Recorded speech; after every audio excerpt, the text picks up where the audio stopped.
Hello అండి, మీరు చూస్తున్న ఈ టెంపుల్ కడప దేవుని కడపలో అతి పురాతనమైన శివాలయం.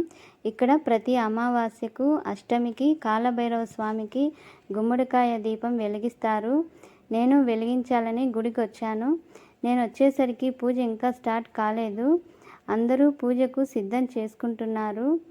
గుమ్మడికాయ దీపం వెలిగించడం వల్ల దృష్టి దోషాలు, ఆర్థిక సమస్యలు, శని బాధలు మరియు నెగటివ్ ఎనర్జీ తొలగిపోతాయని నమ్మకం. పూజ బహుళ అష్టమి అమావాస్యలలో ముఖ్యంగా ఉదయం ఆచరించడం వల్ల ఉత్తమ ఫలితాలు కలుగుతాయని చెబుతున్నారు. ఈ పూజ 19 అమావాస్యలు చేయాలట. గుమ్మడికాయ దీపం ఎలా వెలిగించాలంటే, గుమ్మడికాయను తీసుకొని దాన్ని అడ్డంగా కోసి గింజలు తీసి లోపల శుభ్రం చేసి గిన్నెలాగా మార్చాలి. గుమ్మడికాయ లోపల పసుపు కుంకుమ బొట్లు పెట్టి నల్ల నువ్వుల నూనె, ఆవ నూనె పోసి 2 పెద్ద ఒత్తులు వేసి దీపం వెలిగించాలి.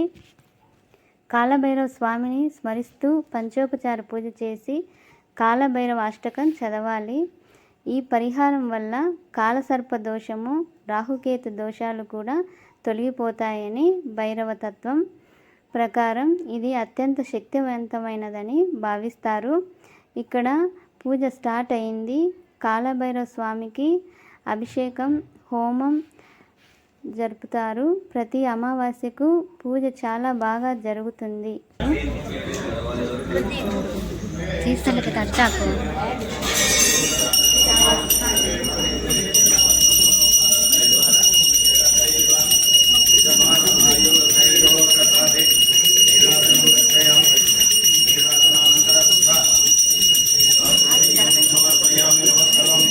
పెట్టుకుంటాలే.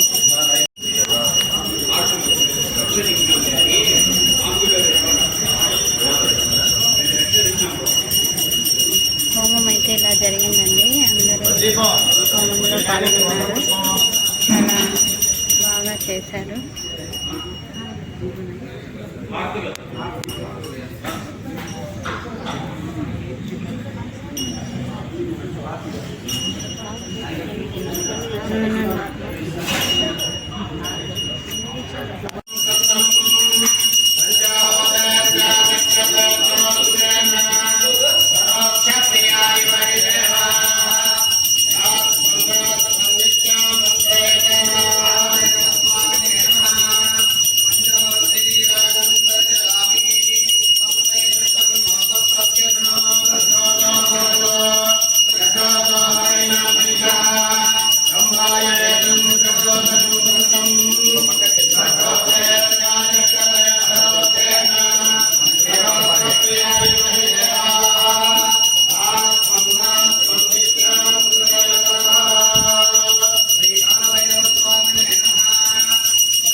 పూజ అనంతరం అక్షింతలు తీసుకొని హోమం చుట్టూ ప్రదక్షిణ చేసి స్వామివారిని దర్శనం చేసుకొని పంతులు గారికి దక్షిణ తాంబూలాలు సమర్పించుకోవాలి.